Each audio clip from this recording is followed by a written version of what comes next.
لوگ آدھا گھنٹے اور 1 گھنٹے پہلے تیار ہو کر مکمل تیاری کے ساتھ بیٹھے ہوئے انتظار کرتے ہیں کہ کہیں ہم رہ نہ جائیں، لیکن مسجد سے دن میں 5 مرتبہ مؤذن کی حی علی الصلاۃ حی علی الفلاح کی آواز آتی ہے، لیکن ہم اس وقت سستی کرتے ہیں، ہم نمازوں میں کمزوری کرتے ہیں، یا جاتے نہیں ہیں، یا جاتے ہیں تو بالکل اس وقت جاتے ہیں جب جماعت کا وقت ہوتا ہے، یا پھر اس وقت جاتے ہیں جب جماعت ہو چکی ہوئی ہوتی ہے، پھر بعد میں جو ہے نا اکیلا پڑھ لیتے۔ میرے محترم دوستو، یہ نماز میں جو ہے نا ہماری کمزوریاں دور ہو جائے۔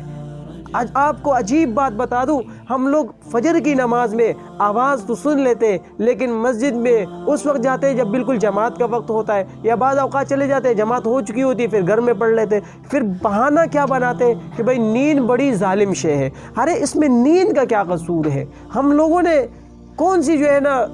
دن میں ایسی محنت کی؟ آپ صحابہ کرام کی زندگی کا مطالعہ کریں، صحابہ کرام دن میں محنت مزدوری کھیتی باڑی کرتے تھے، جنگ و جدال کرتے تھے، قتال کرتے تھے، پورا دن محنت محنت محنت، اور رات میں وہ عشاء کی جماعت، اور وہ رات میں تہجد، اور پھر جو ہے نا فجر کی نماز میں مؤذن سے پہلے وہاں مسجد میں جو ہے نا وہ لوگ پہنچ جاتے ہیں، جماعت سے پہلے مسجد میں نبی علیہ الصلوۃ والسلام کا وہ لوگ انتظار کرتے تھے۔ کیا نیند ان کو نہیں آتی تھی؟ کیا ان کا نیند الگ تھا اور ہمارا نیند الگ ہے؟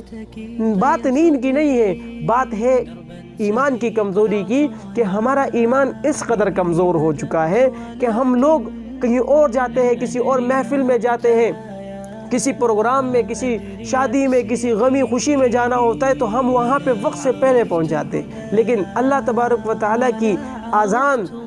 مسجد سے اذان کی آواز آتی ہے، ہم اس آواز کو سن بھی لیتے ہو، لیکن وقت سے پہلے تو دور کی بات اس وقت پر بھی جانا گوارا نہیں کرتے۔ میرے محترم دوستو، پھر گلہ کیا کرتے؟ ہماری زندگی میں برکت نہیں ہے، ہمارے روزمرہ کے کاموں میں برکت نہیں ہے، ہمارے گھر میں برکت نہیں ہے، ہمارے رزق میں برکت نہیں ہے، تو برکت کیسے آئے گی جب ہم نے برکت کو خود ہی لات مار دیا، نبی کے طریقوں کو ہم نے چھوڑ دیا، اللہ کے احکامات کی پیروی ہم نے نہیں کی، تو برکتیں کہاں؟ پھر گلہ کیا؟ پھر شکوہ کیا؟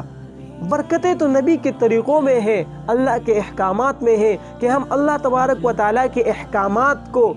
جو ہے نا اہمیت دے، اور نبی کے طریقوں کو اہمیت دے، نبی کی سنت